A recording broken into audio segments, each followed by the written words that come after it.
Hi there, it's Donna, the astronomer, coming to you on Monday, I don't even know what the day is, the 17th of December. And what I want to do is talk to you about some exciting things that are happening in space with the New Horizons spacecraft, which is at the moment on its way to visit Ultima Thule, an object out well past Pluto in the Kuiper Belt, and it's due to get there on the 1st of January, a way to celebrate the new year. So I'm sure most of you will remember New Horizons as a little spacecraft that took off in 2006, just after poor old Pluto was demoted, to head out to Pluto. And it got there, and we saw the most incredible pictures from Pluto in July 2015. Now, we're not expecting to see such amazing stuff of Ultima Thule because it's much, much littler. And at the moment, the images that are coming back from it are very, very small because it's a very tiny object. So even though it's 10 days out, and by that time out of Pluto, we were seeing some incredible shots. We don't expect to see anything like that, but it's going to show some incredible things. Although it will be traveling past it pretty quickly, hopefully we'll find something out about this little object.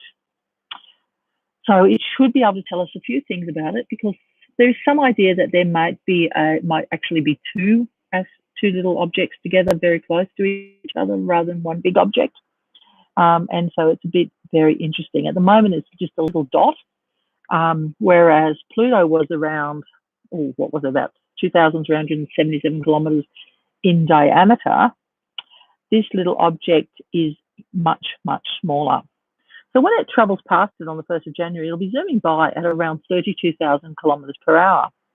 But they will get as much as possible out of it. The object is currently known as 2014 MU69, meaning it was discovered in 2014, and the MU is to do with the months and times and the number of objects that had so far been found.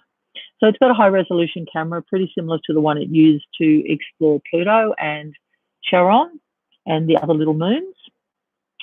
And let me see. Basically, it went to sleep for a while, as it does when you're out in space. So they woke it up in around June 2018 and had the particle detecting, doing some observations to make sure it was working. And they've been currently doing some readiness tests. So everything is in the lead up from it.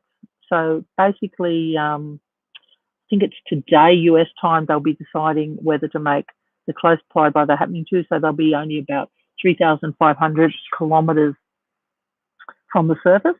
And that decision we're waiting on today. When they passed Pluto, they were 12,500 kilometers from the surface. They may want to play it safe and stay out around 10,000. Still, you don't want to kind of crash the aircraft all the way out there. And remember, it's taking over four and a bit hours for information to go each way because of the speed of light and the distance they are away.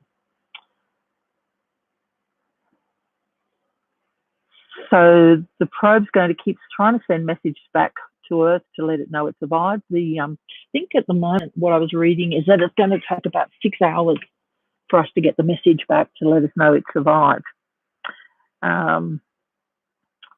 Totally, when you think about New Horizons passing Pluto, even though we were getting information straight away, it took over 16 months for all the information to be returned to Earth. So it's going to take a lot longer. And what they're saying is that they're expecting the data to be coming through all the way through 2019 and 2020. So this has been one of the more exciting things. The interesting thing, of course, it's currently around 4 billion miles away from the Earth. And my math isn't good enough to do it on the head, but I think that must be getting pretty close to 6 billion kilometers, which takes a while. So this is like the furthest object that's ever been explored. It's basically 40 times the distance of us to the sun away from us. So we are talking incredible stuff.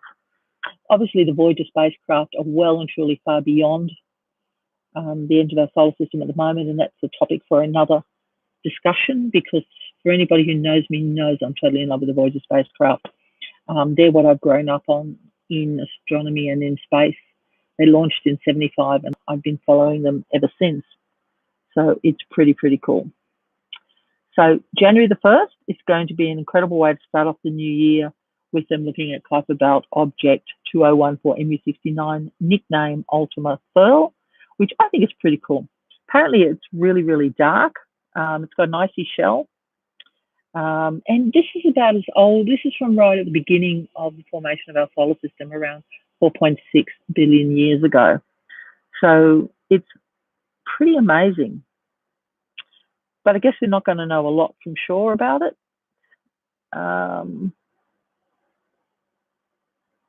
What I was also reading here is it's going to take about 12, it transmits 50 gigabits as opposed to 50 gigabits on its journey back, and the return signal, so 6 hours there, 6 hours back. So it's going to take around 12 hours for us to get the information. But I think it's going to be very exciting. Stand by. Keep your eyes tuned on New Year's Day to find out what's really going to happen, to confirm what is happening. Apparently, Ultima Thule also means beyond the furthest frontiers, which is where it got its nickname from. And we will probably have to wait till the 2nd or 3rd of January US time, so the 3rd or 4th of January our time, to actually see any of the pictures. Hope you've enjoyed this.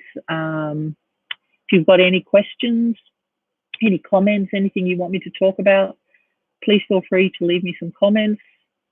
Have a great Christmas if I don't talk to you before, but I'm sure I will. And enjoy and look forward to more upcoming things happening in space. So this is Donna, the astronomer from Milroy Observatory in Kuiper Belt Object, Astronomy capital of Australia, signing off.